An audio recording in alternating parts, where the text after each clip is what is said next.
When people imagine the Mayflower, they often picture a massive ship packed with hundreds of hopeful settlers sailing toward a new world. Paintings, textbooks, and movies have repeated this image for generations. But the truth is far more surprising. The Mayflower did not carry hundreds of passengers. It carried only 102 people, and those 102 would change history forever. In September of 1620, the Mayflower left Plymouth, England, heading toward North America. The ship itself was not large by modern standards, about 100 feet long, crowded, dark, and uncomfortable. It was originally designed to transport cargo, not families. On board were men, women, and children. Some were religious separatists, later called pilgrims, seeking freedom to practice their faith. Others were merchants, craftsmen, and laborers hoping for land and opportunity. Together, they were known as the Saints and the Strangers. The journey across the Atlantic was brutal. For 66 days, the passengers endured violent storms, freezing temperatures, and constant sickness. The ship was tossed by waves so strong that at one point, a main beam cracked. Food was limited. Fresh water became scarce. Most passengers lived below deck in cramped spaces with little light or ventilation. Imagine 102 people plus animals packed into a floating wooden box, crossing one of the most dangerous oceans in the world. Several passengers fell seriously ill.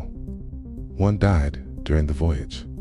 A baby, later named Oceanus Hopkins, was born at sea. By the time the Mayflower finally reached land in November 1620, the passengers were exhausted and weak. They had missed their original destination of Virginia and instead landed at Cape Cod in present-day Massachusetts. Before stepping ashore, the settlers faced a serious problem. They were outside the jurisdiction of any official English colony. Without laws, the group risked chaos and division. So, 41 of the male passengers signed a short but powerful agreement known as the Mayflower Compact. This document established self-government with laws created by the consent of the governed. Though simple, it became a foundational idea in American democracy. The ship then anchored near Plymouth Rock, but the real struggle had only begun. The winter of 1620 was devastating. The settlers were unprepared for the harsh New England climate. They lived on the ship for months while building shelters on land. Disease spread rapidly: scurvy, pneumonia, and tuberculosis. By the end of the first winter, nearly half of the passengers were dead. From 102 people, only about 50 survived. Their survival depended heavily on the help of Native Americans, particularly the Wampanoag people.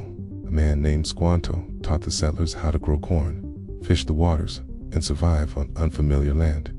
Without this knowledge, the colony would have failed. Over time, Plymouth colony stabilized. More ships arrived. A population slowly grew. But it's important to remember this truth. The beginning of English America was not built by massive armies or huge migrations. It began with 102 ordinary people, hungry, afraid, and uncertain, who took an enormous risk. Why does this myth of hundreds matter?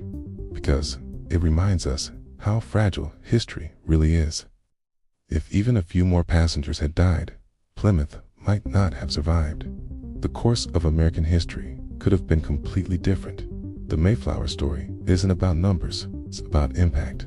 A small group crossed a dangerous ocean, created their own system of governance, and laid ideas that would echo for centuries: ideas of self-rule, community, and survival against overwhelming odds.